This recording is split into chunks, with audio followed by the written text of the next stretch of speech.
Ambassador Oren was appointed as Israel's ambassador to the United States in June of 2009. In that capacity, he is regularly meeting with officials in the White House, the State Department, and the Pentagon. He meets with members of Congress, and he also meets with his fellow ambassadors from around the world in Washington, D.C. Dr. Oren was born here in the United States and grew up in New Jersey. He was educated at Princeton and Columbia. He is a renowned historian, and he has taught at Harvard, Yale, and Georgetown in this country, and was a distinguished fellow at the Shalem Center in Jerusalem. Ambassador Oren is a prolific and brilliant writer. His last two books, Power, Faith, and Fantasy, America in the Middle East from 1776 to the present, and 6 Days of War, were both award winners from the New York Times, and I recommend them both to you. Dr. Oren immigrated and made Aliyah to Israel in 1979. He served in the Israeli Defense Forces. He was a paratrooper in the Lebanon War. He served as a liaison with the U.S. Sixth Fleet during the Gulf War. And he has served as an advisor to the Israeli delegation to the United States before becoming the ambassador. He frequently represents Israel to the American media, and I'm sure many of us have seen him often on the Sunday television shows and read the many articles he has written in major publications. The Jerusalem Post lists Ambassador Oren as one of the 10 most influential Jews in the entire world. And as important as any other of his accomplishments is the fact that he and his wife, Sally, are the parents of 3 children, one of whom is here with us this evening from China. All 3 of his children also have served in the Israeli Defense Forces.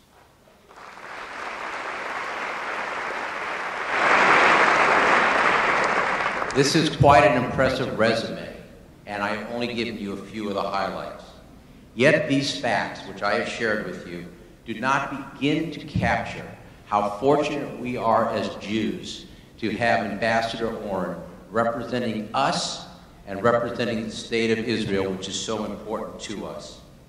I know of no one who combines a combination of intellect and deep understanding of the complex issues that face Israel today and face the Jewish people.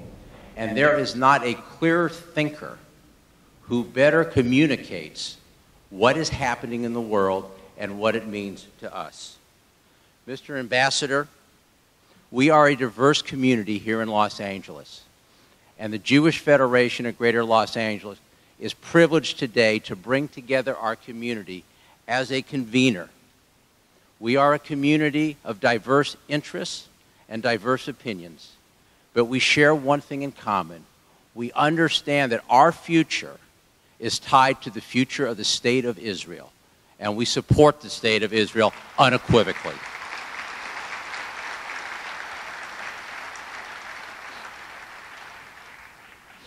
Mr. Ambassador, at a time when leadership is so lacking in the world, we are so privileged that you are such a great leader of the state of Israel and of the Jewish people. And I welcome you here to Los Angeles and thank you for your commitment to the values of our people and to the state of Israel. And it is my honor to now welcome you to the stage, and I present to you Ambassador Michael Oren.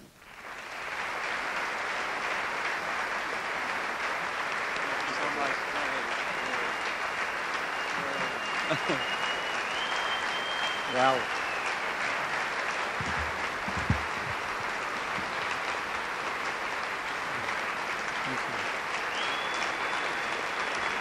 Thank you.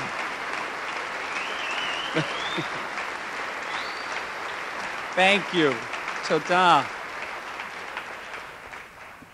Shalom, Los Angeles. Whoa. Erev Tov. Erev Tov. Thank you so much, Richard. Jay Sanderson, thank you. Rabbi Barron, thank you. To my incomparable colleague and friend, David Segal, and his wife, Myra, thank you for hosting us so warmly here in Los Angeles. To my wife, Sally, thank you for being there by my side. And my son, Yoav, who's here with us from Shanghai via Jerusalem. By those of you who don't know, I also have a sister who lives in Los Angeles, Ora Cooperberg, and her husband, Fred. Love you guys. Thank you for coming with me this evening. I want to begin tonight by giving you 3 pictures from a relationship. Pictures from the unique friendship between the United States and Israel, and they're personal pictures.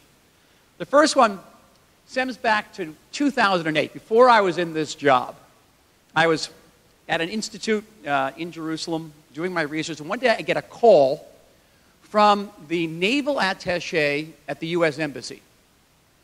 He said, it's the 60th anniversary of the State of Israel, and in honor of that great event, we would like to fly you out to the USS Truman, which is patrolling somewhere in the Eastern Mediterranean. Would you like to go? So I thought about it for about a quarter of a second. Are you kidding me?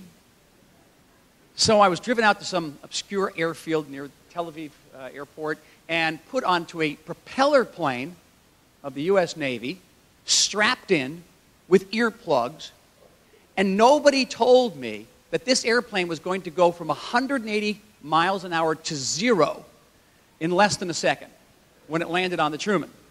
So you land, and I'm in the seats, and my eyeballs are somewhere up there. And the people, you know, the naval people thought this was very funny. I didn't think it was that funny. And I get out of this aircraft, and the USS Truman was actually somewhere between the island of Rhodes and the coast of Turkey. And you come out, and here's this American city floating in the middle of nowhere, 5,200 crew members, all waiting for me. Why are they waiting for me? Because I'm there to give them a series of lectures about the history of the U.S.-Israel relationship on the anniversary of Israel's 60th anniversary on a ship named for the first president who made America the first nation on earth to recognize the newly created state of Israel. Scene 2. A few years later, I'm an ambassador, and I get to travel to wonderful cities around the United States, and one of those wonderful cities was Denver, capital of Colorado. And while in Denver, I was brought into the assembly of the state of Colorado. It's a bicameral type of government. Both houses of the government of Colorado were presented with a bill that expressed total, unequivocal support and love for the state of Israel. And in my presence, both of those bills passed unanimously in both houses of the Colorado Assembly. Scene 3. Scene 3, several months ago, our son Yoav was living in the city of Cincinnati doing some training for his work, and Sally and I made a state visit to Cincinnati. And wherever I go to some city, I try to usually visit different communities, particularly Christian communities, do outreach to Latino communities, to African American communities. I was brought on a Sunday morning to an African Baptist church in an industrial area of downtown Cincinnati.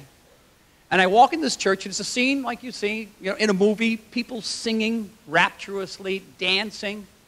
And when I came in, everybody stood up and embraced me. In the middle of this African church in downtown Cincinnati, what was the connection between these people and the ambassador of the state of Israel, a country that's 7,000 miles away? How do you explain each and every one of these scenes? How can you explain it? And to begin to understand that explanation, the reason, you have to go back. You have to go back before the creation of the State of Israel. You have to go back before the creation of the United States of America. You have to go back to the beginning of the 17th century when the first buckled shoe lit on a certain stone off the Massachusetts shore, and the owner of that shoe, a leader of the Puritan Pilgrims, declared that Massachusetts was the new Zion. It's a very nice state, but why Zion? And the reason is deeply embedded in the Puritan tradition.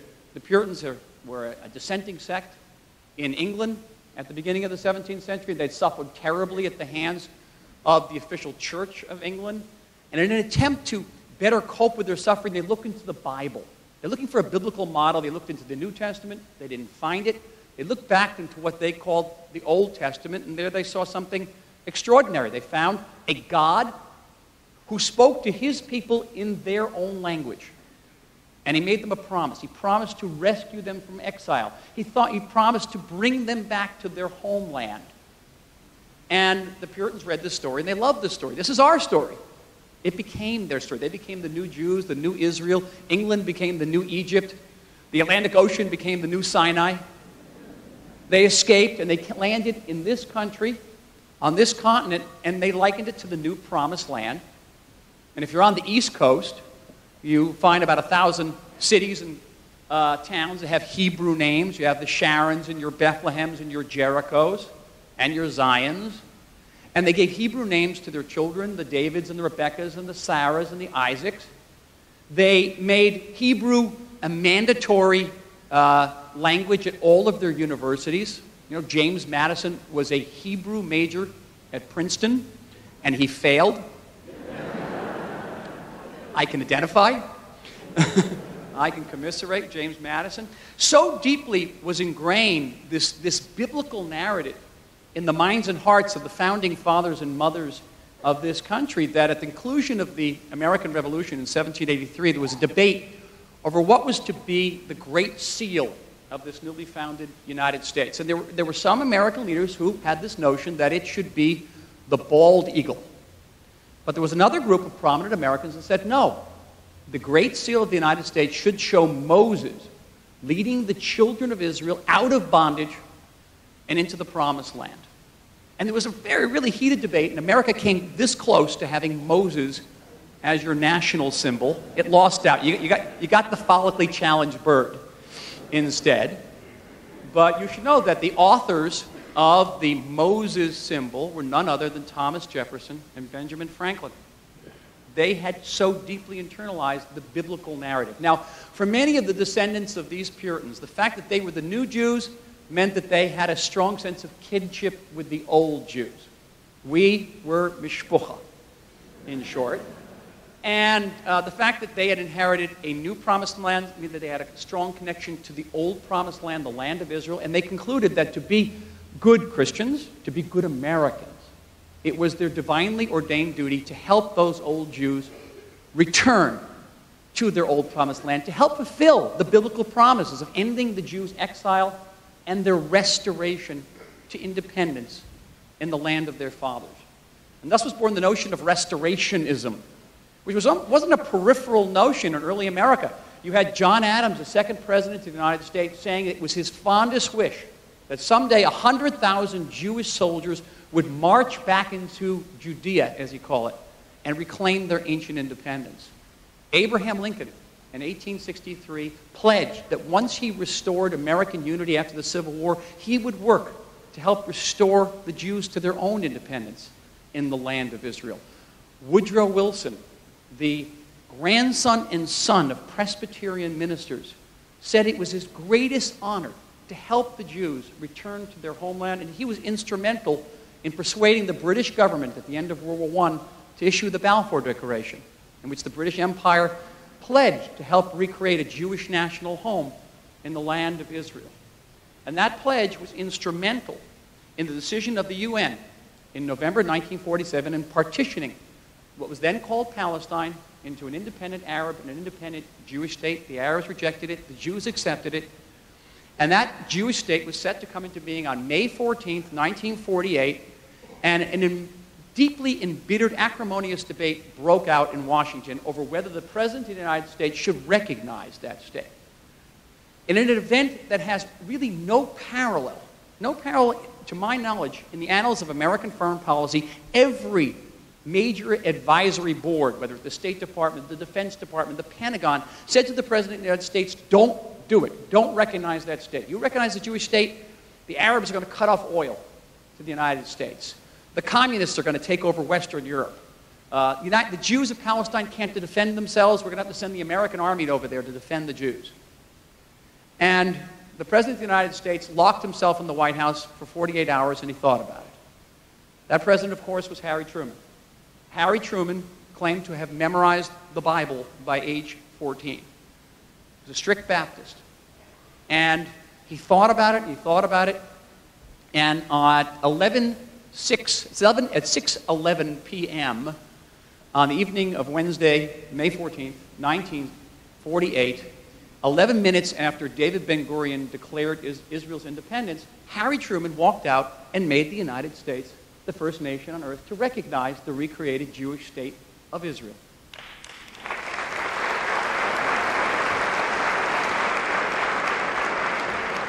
Why would he do such a thing? Why would a president go against the advice of all of his senior counselors, risk all of the dangers that they were warning him about?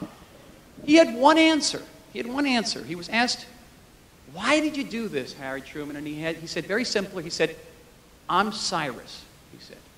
"I'm Cyrus." Those of you who know your Bible know that Cyrus was the ancient Persian king who rescued the Jews from exile and restored them to their promised land. I'm Cyrus.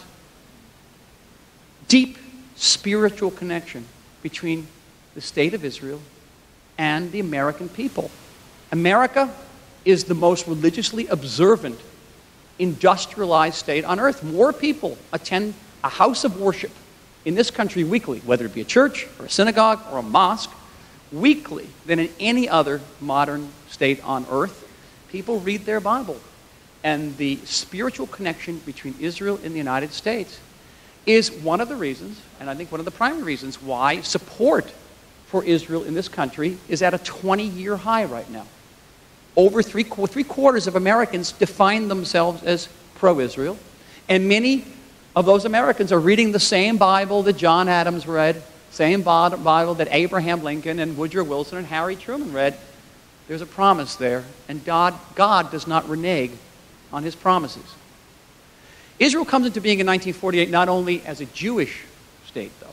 It comes into being as a democratic state, as the only functioning democratic state in the Middle East. A state which, like the United States, has a rule of law, has representative government, has open and free elections, which promises in its Declaration of Independence a Declaration of Independence which draws its inspiration from the American Declaration of Independence, full equality of rights for all of its citizens, irrespective of religion, race, creed, or sex.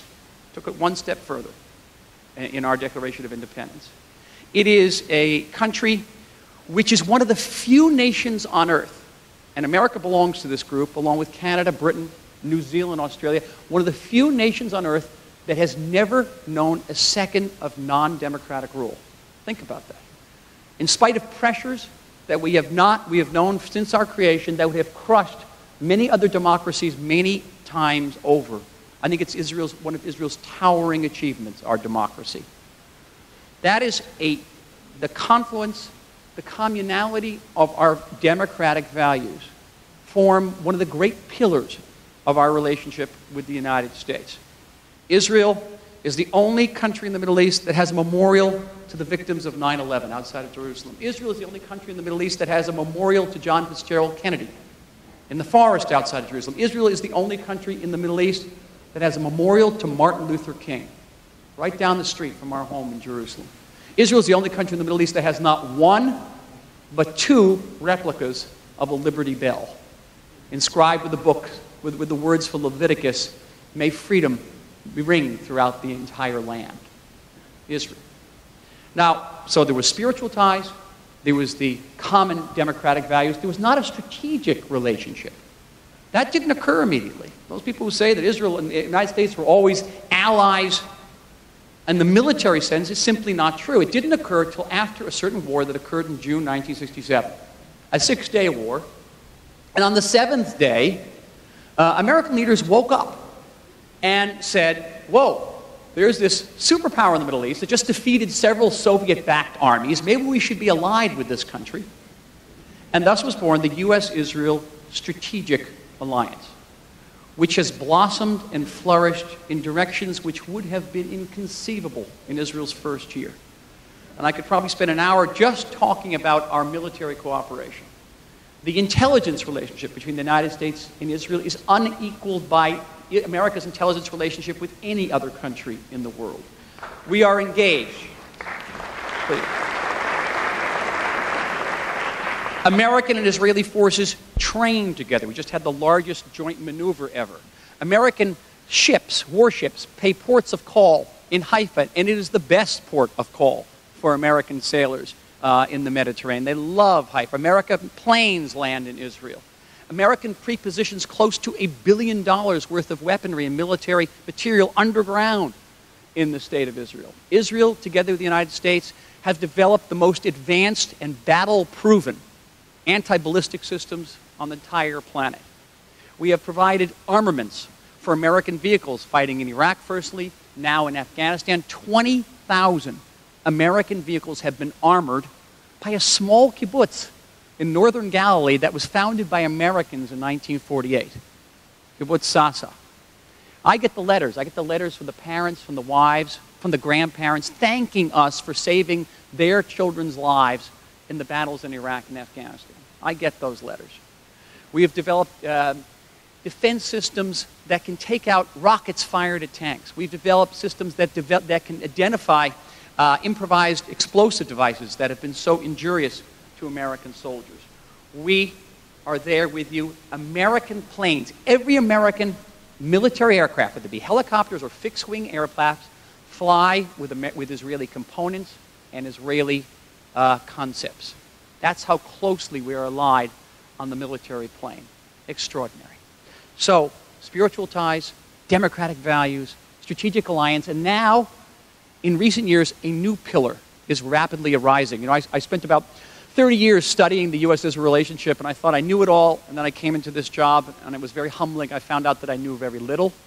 And it turns out that the U.S.-Israel relationship is more multifaceted, deeper than anything I ever thought. One of these new pillars is the pillar of financial and commercial connections. Today, the State of Israel is America's 20th largest customer in the world. We have passed Russia, we've passed Spain, we've passed Argentina, we've passed Ireland. Israel is the 12th largest export destination for the United States of America.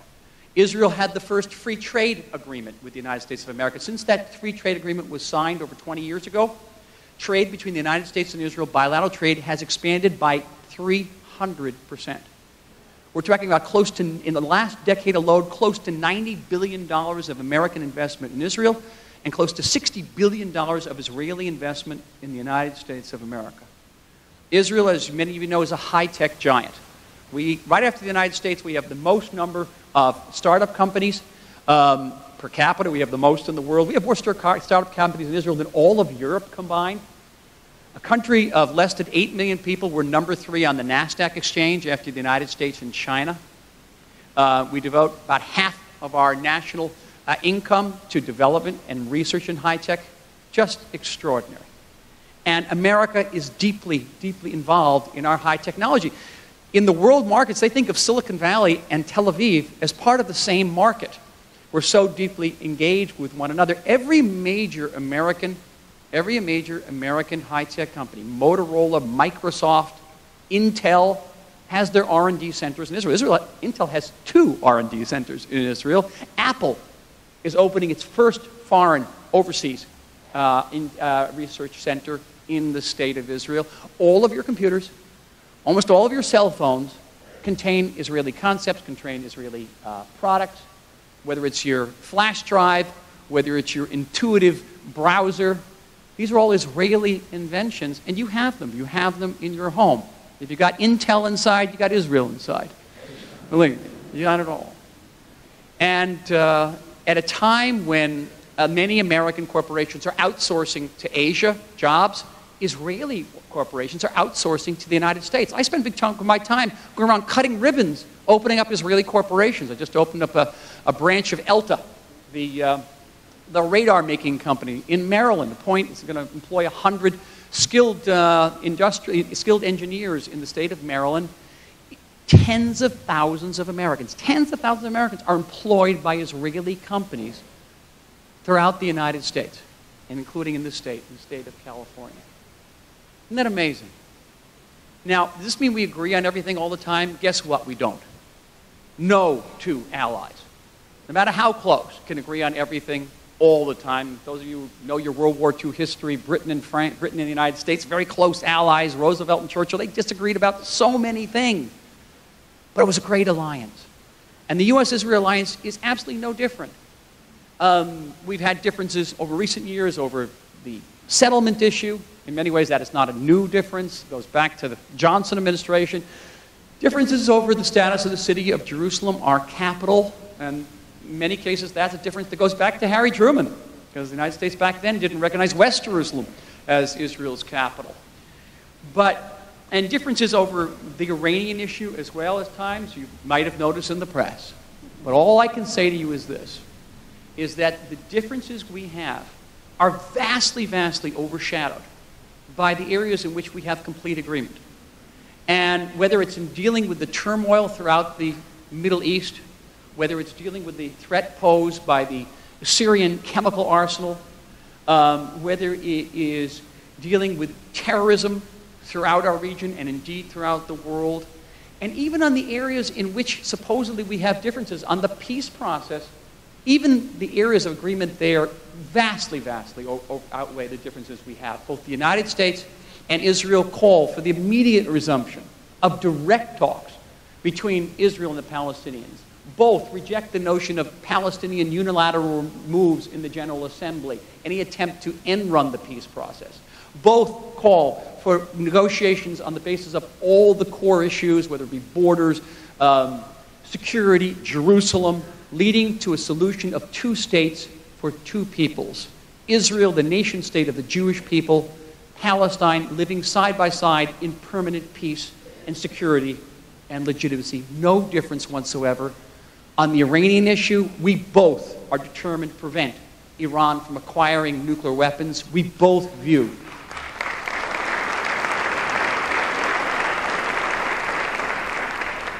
Iran's nuclear program as a paramount security threat, and together we are working quietly, discreetly, to achieve that goal and to save not just the state of Israel and the region, but prevent the world from a prohibitive threat of Iranian nuclearization. The great litmus of any alliance is not whether the two countries agree on everything, but the degree to which we can resolve our differences and move beyond them. And by that criteria, the U.S.-Israel relationship is truly one of the great alliances in history, and in this country's history, I will argue it is the closest and most multifaceted alliance that this country has had with any foreign nation in its post-World War II period. Nothing like it anywhere in the world. Friends, the Middle East is roiling. I come from the field of history. I have enough trouble predicting the past. Anybody tells you what they know what the Middle East is going to look like 2 years from now, 2 months from now, 2 hours from now, don't listen to them. Nobody knows. Nobody knows. There is only one thing that is absolutely certain. There's one thing you can bank upon 100%, that whether it be in 2 weeks, 2 months, 2 years, 20 years, there will be one country in the Middle East, one country, which is economically robust, which is militarily strong, with an army that's bigger than the British and the French armies combined, a citizens' army. One country that has never known a second of non-democratic rule, and one country which is categorically, unequivocally pro-American, in which American flags are never burnt in the streets, they're waved in the streets.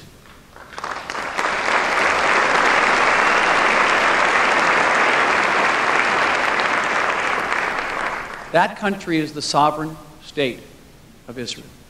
And that country is not only America's ally, that country is America's ultimate ally, and will remain so.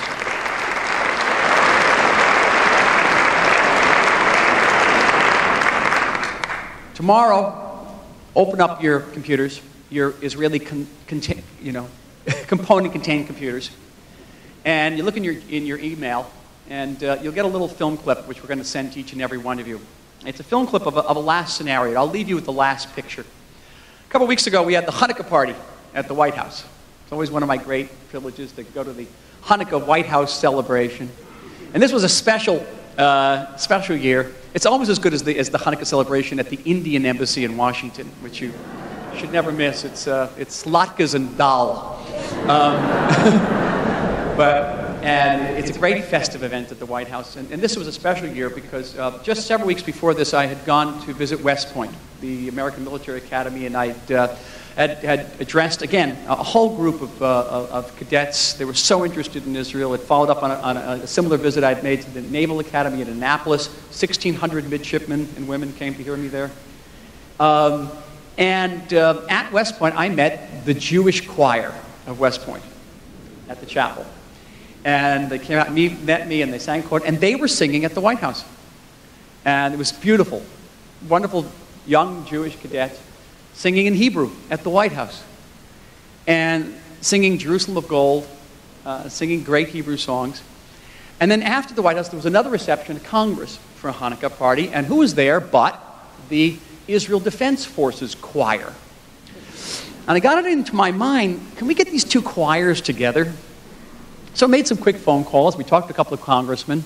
And a half an hour later, who walks into the Library of Congress where this party was being held, but the West Point choir and the IDF choir. And both choirs got up on the stage and together sang Hatikva. I want you to look at this tomorrow. And when you look at this clip tomorrow, we didn't have the means for showing it tonight, I think you'll understand what this alliance means. Thank you all. Todah. Please, calling on.